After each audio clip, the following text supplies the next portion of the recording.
I'm Eric Newton, and this is The Together Show. We all know relationships take work, but what is that work, and how do we do it?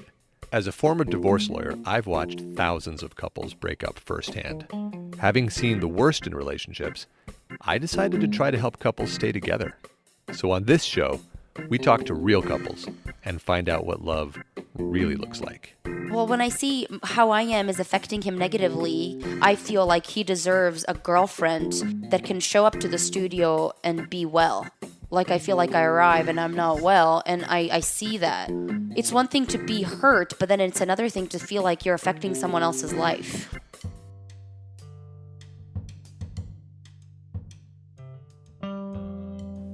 Welcome to the show, everyone. Thanks for listening. As I said in our last episode, we've been getting quite a lot of email from listeners lately, and I thought I'd read another one today. So here goes.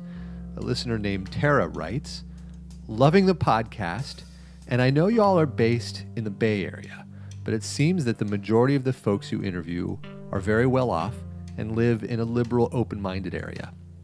I live in the South, and it would be interesting to hear interviews of individuals from different socioeconomic backgrounds and cultures.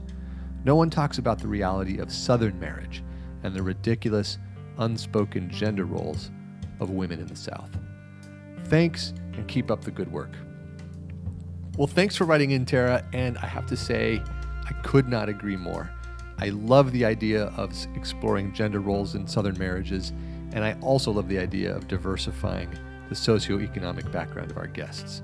So the good news is, I'm planning a trip to Georgia shortly to see my dad, and if any of you listeners out there have couples in the South who you think would be fantastic interviewees for our show, please let me know. I would love to be in touch with them, and I'd love to invite them to come and be on the show. So thanks again for your email, Tara. We really appreciate the feedback, and we're definitely going to do our best to meet your requests. One last note before we go on to the interview.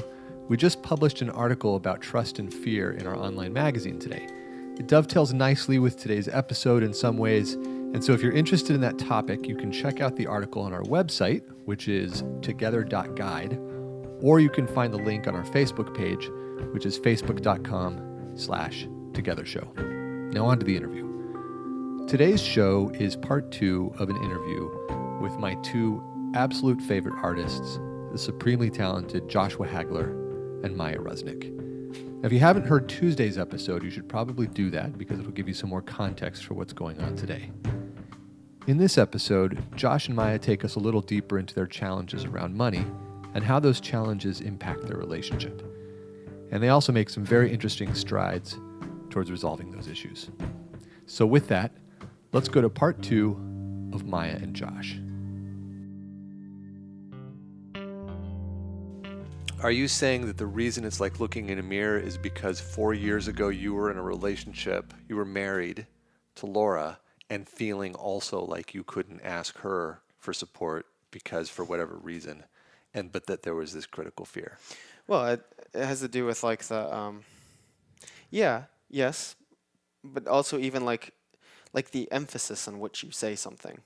You know how much easier it is to be calm and comfortable when you have money? Yeah. And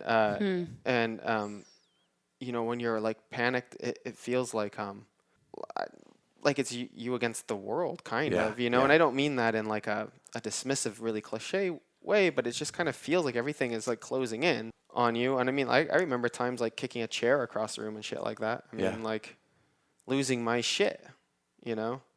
Yeah, that's a lot of stuff going on. I mean, I wonder, Maja, if well, what do you, in order to explore this question, what do you need to say about the relationship level fear to Josh? Is there, because I've got a sense that you've been trying to say something to Josh on that level. It seemed like you were trying to say something like, look, this root level fear is terrifying to me, but I really, really, really want to take care of the relationship, and I don't want to fuck the relationship up by sharing this stuff fully. Mm-hmm. So sometimes you hold back. Yes, and because I know, and the times when I was feeling really guilty, like, and I still feel this on some level, like the irrational part that comes on, Because, and I've even said this when we get into like our debates, like I sometimes feel that suffering alone would be easier than suffering with someone else. For sure. Because you feel like an infection. Yeah. And you feel like if somebody gets into your orbit, they get infected. So many times I will come to the studio on the days that I work, Monday, Wednesday, Friday. My schedule is usually I get up at 6. I drive to work for an hour and a half. I'm in traffic. I eat my oatmeal in the car. I work a job where I get paid $18.50 an hour. I have a 30-minute lunch break. I get a snack that I eat in the car and I show up to the studio. If I get that snack over the last 3 months, it's very common for me to check my Wells Fargo like 3 times a day to see if I have enough to put in the gas, to see. So when I show up to the studio. Yeah, because if you get hit with an overdraft. Right. Then you're just fucked. Exactly. So when I show up to the studio on those days, Mondays, Wednesday, Friday, on Wednesday I work late because there's a meeting. So I arrive to the studio on Mondays and Fridays at 4 and on Wednesday at 6 p.m. when I change clothes and I start being an artist. I'm very, very raw. And I use that feeling more than angry, sad, depressed, because all those emotions have been felt in the car. So when I arrive, I'm really raw. And I think Josh sees, when we meet, he sees we have nicknames for what we are, like the blowfish or the, like, it's like, where it's like, I'm just like, that my feelings are emanating, and then I sometimes wish that I had my own studio so that I could go in and like hit something and cry. But like even having to come in and having to like respect it, which I sometimes cannot do, and I start crying and then Josh comes and comforts me. But it's been like this for many, many months now. So I think I think Josh knows I'm going through a lot. Like, he hears it for sure, But it's like I almost don't even expect him to know the minutia of it, which is like gas, the car needs gas, and I need to check my bank account and then put in, Like, it does something to my internal state of mind that makes me spiky, and it makes me, like, not a good friend or a girlfriend. And that's... when I have like negative feelings about the relationships, is actually just to preserve him. And I feel like he deserves so much more, And that's what the guilt is, right? It's like an obligation to him that you're trying to express through having this feeling called guilt. Well, when I see how I am is affecting him negatively because he's like having art thoughts, I feel like he deserves a girlfriend that that can show up to the studio and be well. Like, I feel like I arrive and I'm not well, and I see that, and then I feel it's one thing to be hurt, but then it's another thing to feel like you're affecting someone else's life. Okay, well, what I want to know is do you know what you need from Josh with regards to this root level terror then that's expressing itself in all these ways and making you be raw when you get to the studio? No, because it's actually nothing he can do. So he's not doing anything wrong. If anything, he's being very considerate and helpful. I guess I don't know how to answer that question because it's not about him. I think it's like my life needs to change, and I do apply for jobs. I've been applying. Well, but aside from the changing of your life, because you're a very capable human, and I know you're up to that. Mm-hmm. And Josh is right that at some point it is going to shift. Yeah. But now, like emotionally, what do you? Do you need space? Do you need comforting? No, actually the opposite. I don't need space. When I seem like an infection, like a ball of infection, I just would ask, like, hug the ball of infection. We have little things that we do. Yeah, he does this to me. Describe what he's doing. Well, I just feel like physically connected right now. He's touching my chest. Like, he's like kind of like putting pressure there. And I feel, not to sound cheesy, but it's like we're physically connected. And even the other day when I was really sad, you texted me, "You are so loved." It changed my whole evening. Just like a little message that's like, "You are loved." Yeah. And that didn't change my bank account. But like, I knew that even though I was really anxious that day, he still chose to love me. Yeah. And that was really beautiful and nice. Okay, I get that. Now, with regards to this feeling of guilt, you have guilt around asking for, or sometimes wanting, or sometimes needing financial support from Josh to be able to get a sandwich, for instance, or to put gas in the car? You know, I would word that differently. Like when we're together on a day like today, he always gets me lunch. Yeah. I don't even have to ask. Yeah. Like we just show up and I order and he pays, you know.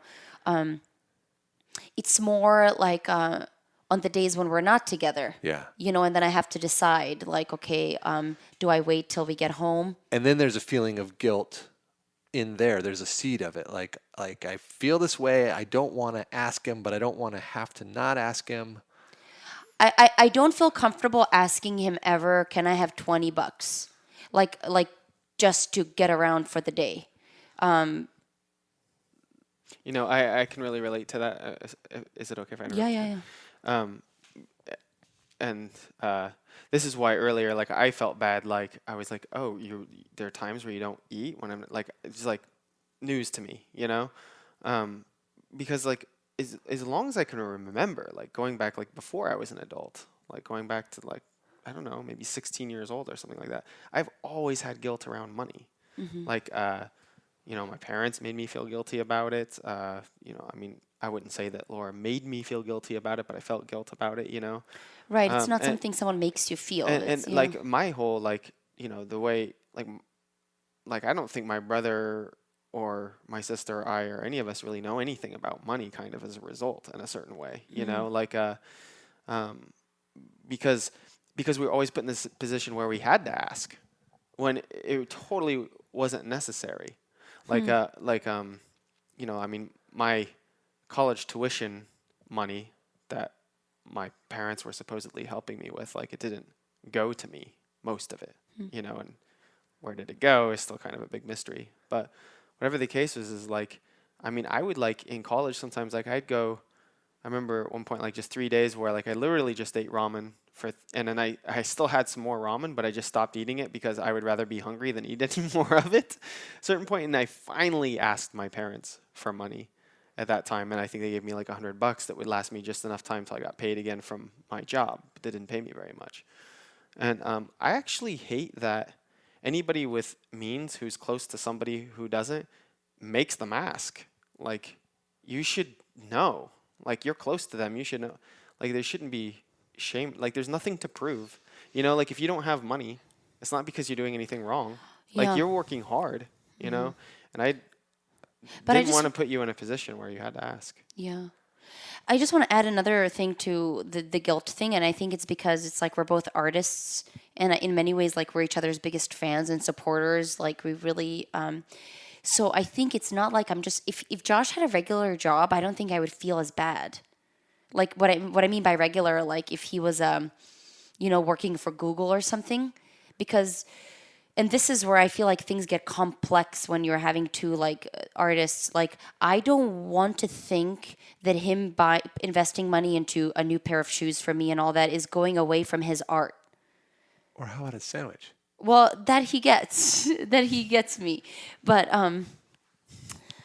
I feel like we're talking too much about money. I'm sorry. No, this is the rootest thing. Yeah. Rootist. This is the rootest thing. By the way, sex and money.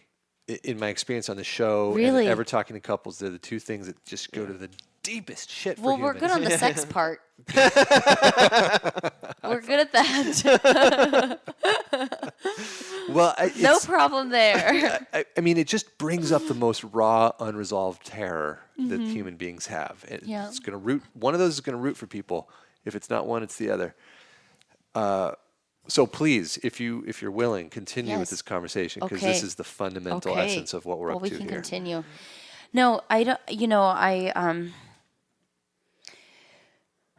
like I want more for Josh in terms of where his work is. I want him to. His ideas are so big, and everything he has. I want like large. Like I want all the resources, and like part of my guilt. It's not just like help me out. It's more just like he needs help in this other way too. You know, so it's like I don't feel like he has a surplus. You know what I mean? Even and kind of like what you were saying earlier, like compared to most people who are at your age. And I think that's part of it.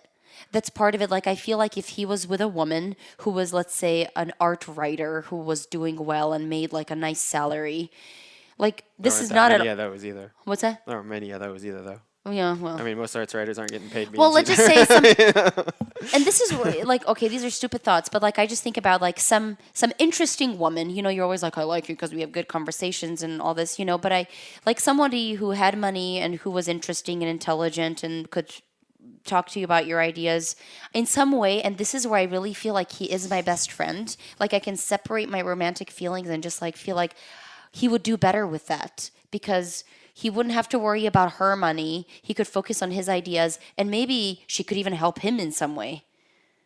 On the other hand, here I am, like trying to do my own thing, and he's like, I feel, and this is like a very deep issue, and this is like my own separate thing of this like feeling, the feeling of a burden and like the dirty feeling, and I just feel like I arrive with so much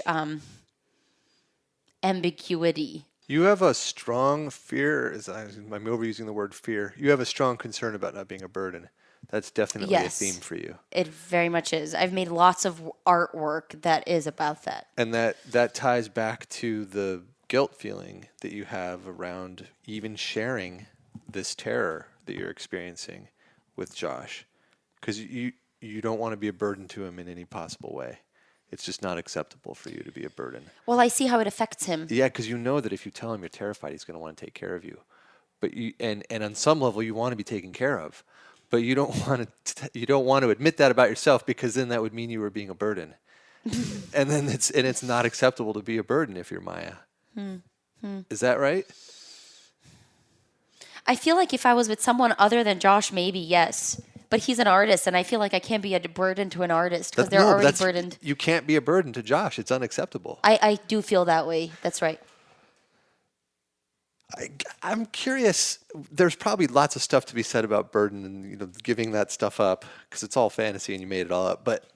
But Josh, does her needing financial support experience? Do you experience that as a burden? No, because it's not at a level where it would be.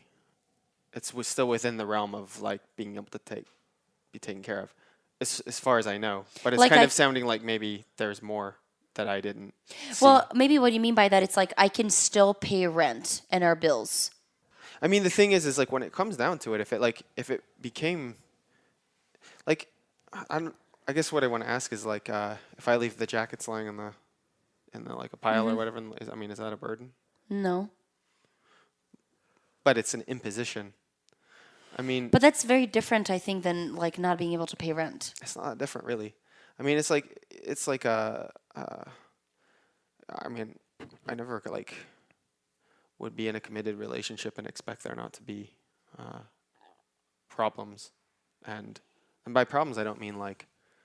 What I mean is like I wouldn't expect it to be without kinks, without things that need to be worked out. So it's like if we couldn't, I mean, we're already thinking about it. We're already thinking about the changes that we're going to make. So like we're feeling like maybe we can't, maybe this like LA experience is like maybe people shouldn't have to live with this much stress. Maybe it'd be easier if we moved out in the country.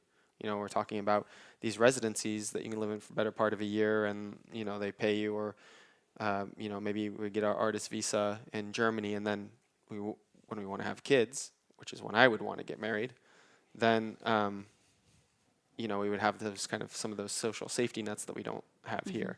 So what I'm saying is it doesn't feel like such a burden presently, but if it got to the point where it really was, in the sense that I got worried, then we would make the appropriate adjustment. But I mean, I don't feel protective of like staying here. Like I would make the changes we'd have to make our financial life easier. Well, this is how I feel like a burden. Like it's not a burden to the overall relationship because the overall relationship is more important to me. So if it is just something that I can't sustain or we can't sustain it together, then we just change something and we'll still be together and we'll still be okay. Like I think maybe what I'm trying to say is like part of like the sense of like being a burden is a fear of the stakes being bigger than they maybe are. Whoa, I want to know, Josh, specifically, are you saying that giving her enough money so that she has food every day is on par with her picking up your jackets off the table? Yeah. I think like just back to what we were saying, like the stress with like having one car and like trying to micromanage, or it's I think for me personally, and Josh I'm sure feels this too, it's like I feel, and I had a therapist, a psychosomatic therapist for a while, and that really helped me out. And one thing I talked about her, it's like if then thinking. That's like when you get yourself into a way of living where it's like if then more than and. Like that's when like it's actually dangerous. And I feel like I live in a life that's very if then. So what I mean by that, it's like if I go to work, then Josh will have a problem getting to the gallery. If I take this set of keys and don't remember to remind Josh to take the parts that go to the studio, then Josh will be stuck out of the studio. And if I literally don't go to work that day, then Josh will have to pay for that part of my rent. And I feel like everything is like that. Like I feel like I maybe there is if I really think hard, but very few parts of my life are like and. I go to work and Josh goes to the studio. Well, when you're broke, when you're poor, anytime any little thing goes wrong, it upsets the whole system. The whole system. When you have financial stability, when one thing goes wrong, there's like 2 or 3 backups for that. Right. That's just how it is. I mean, if you don't have any money and you're low on gas and you have to get to a job that pays you very little and you're thinking to yourself, am I going to have enough gas to make it to work? I get paid in one more day. Right. And you take that gamble. Maybe Right. you get to work Maybe and you you don't. get paid and maybe you don't. But nobody with financial stability is going to have to, Would have if the that- gas starts to get low, just go to the gas station. I mean, And I think of all of that. quite honestly, if you can't get to work that day, fuck it, take a paid day off. Right. Whereas for me, it's like if you don't show up, you won't get paid for that. And if you actually show up late, you won't get paid until the next paycheck. And you might lose the job. And you might, so it's like everything is like so. And I do remember like talking to my therapist. She was like, not everything is a big deal. And I'm like, what a luxurious way to be when you can actually think that some things are more important than others.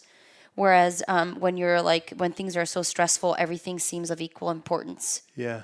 And that makes you feel a little psycho. Yeah.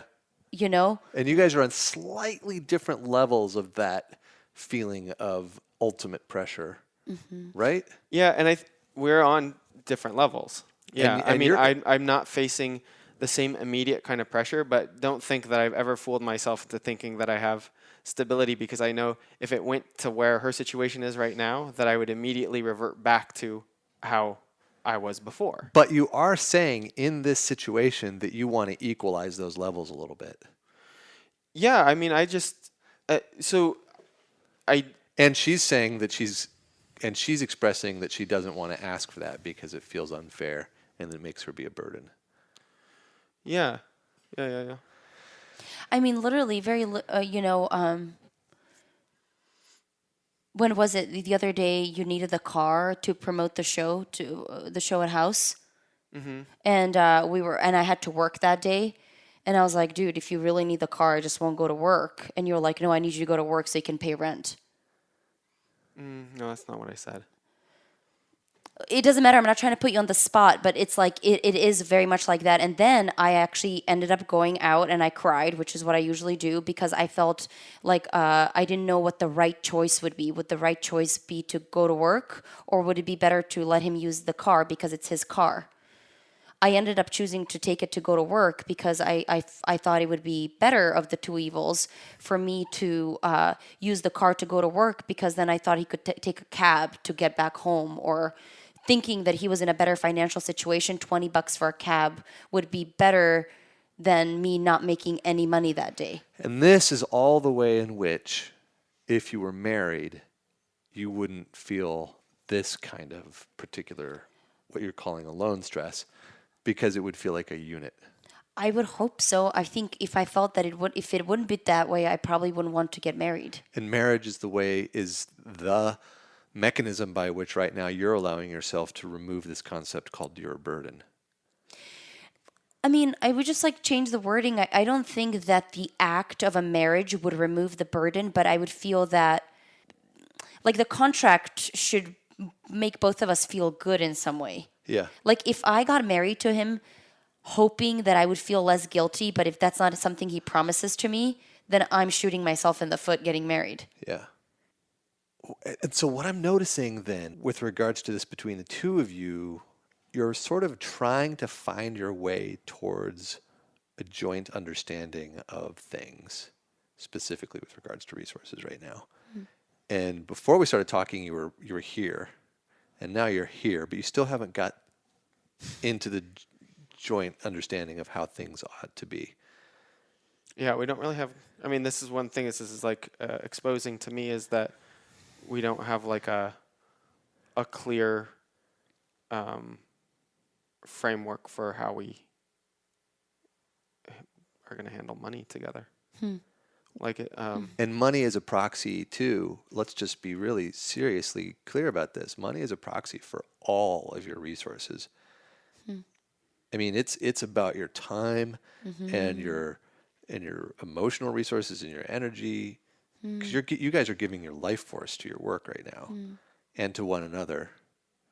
And money is just the way that you're talking about it right now. And I can kind of see where you're heading. I don't know if I'm right. I'm making up that I think I see where you're heading. But you each have a separate block from getting to the thing that I think you both are saying is what's coming. So does this sound like fiction, what I'm saying? No. Okay. No, very, very good. Where are you, what are you guys, do you have a sense of what this new game is going to be?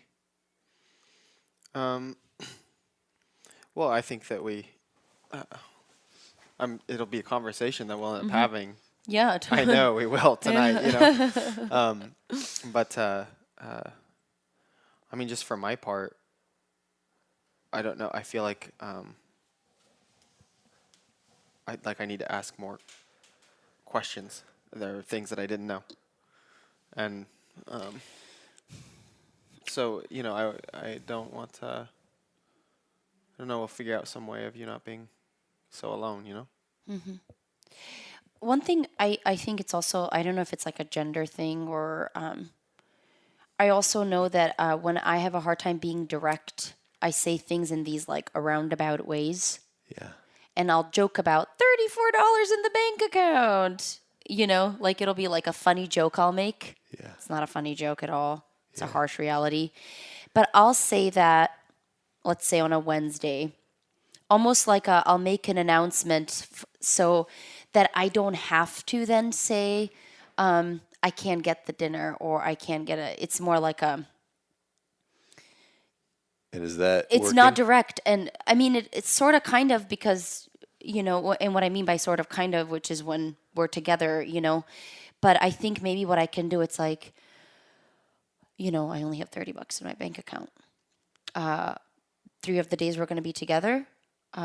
Is it okay? You know, I don't even have to ask because you already do, but like maybe like on the days until I get paid, can I borrow $50 for lunch? And, you know, I feel like it's more direct. Well, I mean, for Then, one like- thing, I don't think you should have to borrow it. I mean, like I don't want to be like I don't want you to have this accountant kind of thing going on behind the scenes. Okay, well, thank you for saying that. But I think maybe what I wanted to say, it's like, I think this sort of like funny, jokey way of saying it is like not really painting the reality. Can I back up Yes. out of the content for a second? So when Josh said, I have a lot of questions to ask you and we'll talk about it tonight, but we got to figure out a way for you not to be so alone. I might have made this up, but I saw you going somewhere. Like you relaxed for a second, it looked like to me. And then you started to get, I think, scared of something, and then you clenched. And you pulled it back, and then you got serious, and then you told me some details. Oh God, he's so good. Do you remember that then? Yeah. What were you feeling? I don't know. I'm getting really emotional right now. I don't know. I don't know what to say right now. I'm sorry. That's okay. You know, we don't have to put any of this in the show. Yeah, no, that's. By the way. But I mean, you really are very perceptive. So what you said, it was really what I felt, and I think sometimes when I don't know why I do things that I do. Like when I do, I know when he said that I should have been there longer. Like I should have made more space for what he said. Well, maybe. I mean, I don't want to put a should in it because then that gives you another burden, like a thing you have to do to be okay. I'm just noticing that you did do that, and I suspect that you probably wanted to have that emotion on some level. I feel kind of like, well, a little like mad at myself. Like, why did it take this to us have this conversation? Like when he said we should talk about you not feeling so alone. Like, why did it take you being here and doing this thing with us? Like, and I feel shame within myself. Like, why couldn't I have been like, this is really important. We should talk about how I sometimes can't have lunch. And the fact that I couldn't ask for that makes me feel like, well, I'm like not mad at myself, like, oh, you horrible person, you couldn't ask for help. But I'm just kind of perplexed by the fact that that sense of softening is happening when we're talking to you. You know, if you're already living a stressful life with hard facts and then you layer on top of those shame and guilt, I mean, they just eat up your extra resources. It's it's like getting hit with that overdraft fee. Right. You know, then everything just cascades in your bank account. And what I see going on with you is that the shame and the guilt are rooted in a really old thing, not having to do with your relationship with Josh or your present circumstances or your money or anything. And it's that thing that is also having you say, I cannot allow myself to be a burden. It would be shameful and I would feel guilty if I allowed myself to be a burden. This old thing. Right. I mean, I would say you're right about that. And I would just say, I also think that things happen that also reiterate it in the current place. The way to not be in that place anymore is to root down to what it was in the past and do the work on that. That's the way. It is the way. And in the moment, there's some stuff that you two can do. This conversation you're going to have tonight after we're done about what's the next system you're going to set up will be great. And I think it's going to alleviate some of the immediate pressure. And it's really hard to do the emotional, spiritual work when you're facing, you know, food, getting it or not on the table. So hopefully that conversation will alleviate a little bit of pressure for you. And what I would invite you to do is in the conversation, when you're having it with them tonight, I would suggest that you see if you can suspend this native fear that you have, even if it's just by noticing it and eliminating it like 10%. You know, this thing it's like an anchor. Yeah. And if you know kind of like how the anchor is hooked into the rock, you might not be able to get it out right away, but at least you know it's not that the boat's broken or like, you know, it really, this whole thing you're experiencing that other people wouldn't experience in your exact same circumstances, it's really clear looking at it from the outside. It does have to do with just this thing, just something that happened when you were a kid. And you made up a way of surviving. like humans do. Something terrible happened. You made up a way of surviving. That way of surviving meant you couldn't be a burden, but you had to fully like chameleon to people and sacrifice yourself for them. And as long as you're unconscious about it, it's going to be really hard to have a conversation today to try to change the circumstances. But if you can give it 10% slack and you guys can work on this, then you'll have more slack to go back and try to get the anchor out of the rocks. But that's where the juice is. I think you're right, Eric. That's all I wanted to skip you ahead to. I think you're very right. I only say that because there's other little elements that I feel like we're so much better on. Something. I feel like I'm talking too much. I feel like you should talk more. Sorry, there she goes, feeling burdened. Great interview. Thanks for being on. Thank you. I like to end shows with a quick game of this or that. Okay. You know how to play this or that? No. It's like, would you rather? Yeah. Okay. Okay, so I'm going to ask you this or that, and I'm going to ask one of you to answer first, but we're going to hear from both of you about it. Okay. We'll go through a few of them. So we'll start easy. Peanut butter or chocolate? Chocolate. Okay. Oh, the combination is beautiful. That's my favorite combination in the whole world. You want me to take one away? It's a magic combo. It really is. But yes, you have to have one or the other. Okay, chocolate. And you said chocolate too? Chocolate. Okay, chocolate. Okay. True point, right? That's why it's a hard question. Yeah. Okay. If you could be bulletproof or fly, which would it be, Josh? Oh man, I have to think about that for a second. I mean, think of the implications, and because I'm gonna answer, and somebody's gonna be like, "But did you think of? Dang it, I didn't think of that." I fly. Yeah. I have a reason for it, but I feel like I don't want to. I would say fly as well. Yeah. More fun. Nobody's ever tried to shoot me yet. Well, one person did try to shoot me, but only one in my whole life, So it doesn't happen often, but fly you could do whenever you want. I think I'm also thinking about, like, not on a literal level, but bulletproof. Bulletproof, I have an abstract way of thinking about things, kind of like my paintings. I'm like, then you don't feel anything. Yeah. And I want to keep feeling stuff and fly through the feelings. Yeah. Cute. Okay, Batman or Superman? Oh, totally Batman. Oh my God, I don't know enough to know. I don't know. He told me that Batman is better because, like, he was born. He told me Batman is better. Because Batman was born a normal person and he had to work hard to be good Well, or to be super powerful. Tells you more about me. I than it tells know you that's about Batman. exactly. So I don't know if I can answer this because I didn't watch like comics and stuff. But I guess I would say Batman because Josh told me it's better.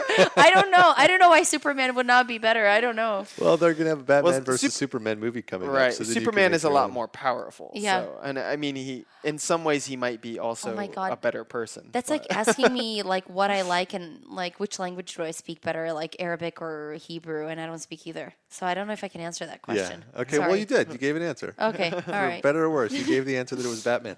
Okay. Which I think, my guess, by the way, is that you would have answered that if you did know about them. Oh, Your okay. choice would be Okay. Batman. I could say that with quite a bit What of about certainty. you? Of those two, Batman without question. Right. I mean, exactly. Superman's awesome, but he's basically invincible. Where's the interest in? I mean, it's Right. kind of Yeah. boring. Yeah. Right. Like Batman is fucking tortured, Yeah. Right. and it's the torture that makes him interesting. Yeah. You know? Seems more human. Yeah.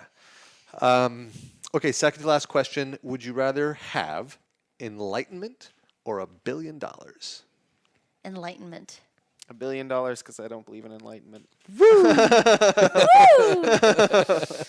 Okay, and the last question.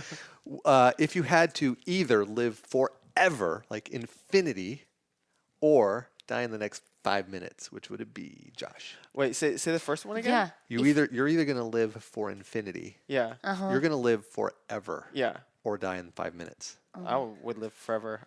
I think I've got a lot of projects that I would like to have time to work on. I think I would want to die in 5 minutes. Wow. I wouldn't want to see.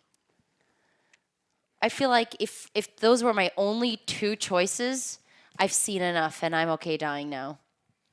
Yeah, but I mean, That's what I believe. you would get practice. I think I would. I would. There would. I feel like I would find my end at one point. Like I've had enough, and if I couldn't just decide, then that's horrible to feel like you have to live forever. I think it's a burden. Have enough of those already. That's it for the Maja and Josh episode, folks. Thanks for listening. If you have any comments about what you heard today, we would love to hear them. So check out our Facebook page at facebook.com/togethershow to post your thoughts. And you can find out more about Josh and Maja on their websites. And I'll post these websites in the show notes in case you don't catch them now. But Josh's website is joshuahagler.com, JOSHUAHAGLER.com. And Maja's website is ontheedgeofreason.com. I'm not going to spell that out. Now, if you liked what you heard, please subscribe to us on iTunes. It makes a huge difference when you do that. If you have any questions or comments, or if you'd like to be on the show, please reach out to us via one of our social platforms. You can find our website at www.together.guide. Our Facebook page is facebook.com/togethershow. Twitter and Instagram are both at together_show, or you can email me at host@together.guide. Our producer is Charlene Goto. Our web designer is Courtney Munna. Our art director and my one and only is Aubrey Pick. And thanks once again to my guests, Josh and Maja. Guys, your vulnerability is really extraordinary, and I think it expresses a lot of strength. So thanks for doing it. That's all for today, folks. See you next time.